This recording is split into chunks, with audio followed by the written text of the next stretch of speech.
एक महात्मा जी भैया जी जमुना जी के किनारे बैठ करके माला करते थे, भजन करते थे। बेचारे ना धूप देखते थे, ना प्रसाद देखते थे, ना एकदम चकाचक माला करते। एक सेठ जी को उनके प्रति बड़ी श्रद्धा हुई। सेठ जी ने कहा कि भाई महाराज जी धूप में ऐसे ही माला करते हैं तो एक छोटी सी कुटिया बन जाए इनकी तो बड़ी अच्छा रहेगा।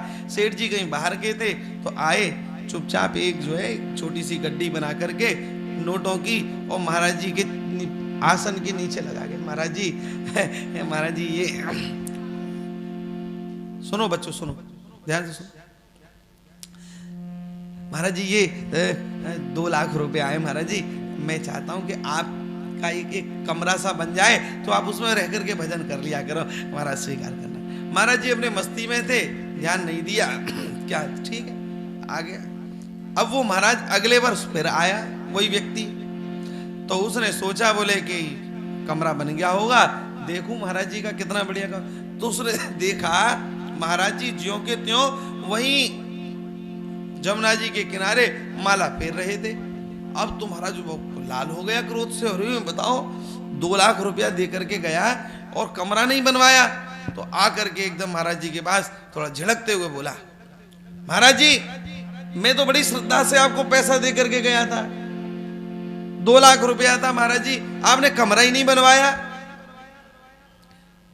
तो महाराज जी मुस्कुराए, हाथ जोड़ के कहा भैया कमरा तो बन गए हो। तो उसने इधर उधर देखा, कहाँ है कमरा? बोले महाराज जी हमें तो कहीं कमरा दिखाई नहीं दे रहा, कमरा कहाँ है? तो महाराज जी बोले जहां बनना था वहां बन गया। बोले मैं समझा नहीं। बोले भैया देख, हमने तो तेरे पैसान को संतन की सेवा में, गैयन की सेवा में लगाई दियो है, पर तेने जिस निमित्त से, जिस भाव से वो पैसा दिया कि कमरा बनना चाहिए, तो तेरी वो सेवा ठाकुर जी के यहाँ लिख गई और कमरा यहां नहीं बना। जब तू परलोक जाएगा तो परलोक में तेरा कमरा निश्चित हो गया, निश्चित हो गया। अब गहरी बात है, ये कोई साधारण आदमी तो समझेगा नहीं। वो कहेगा महाराज मैं तो आंखों से देखना चाहता हूं, यहाँ दिखाओ यहाँ कहाँ है। लेकिन गहरी बात यही है कि हम लोग जो कार्य यहाँ बढ़िया करते हैं वह ठाकुर जी के धाम तक पहुंचता है और ठाकुर जी भी उसका पूर्ण सत्कार करते हैं, पूर्ण सत्कार। इसलिए कोई भी राई से बीसों बिसने का तात्पर्य क्या है? जो सेवा हमको मिले तुरंत उसको कर डालो, पर ये नहीं कि हमको माला मिले, हमारा नाम हो। भैया जी ये सबसे खतरनाक चीज है, सबसे खतरनाक।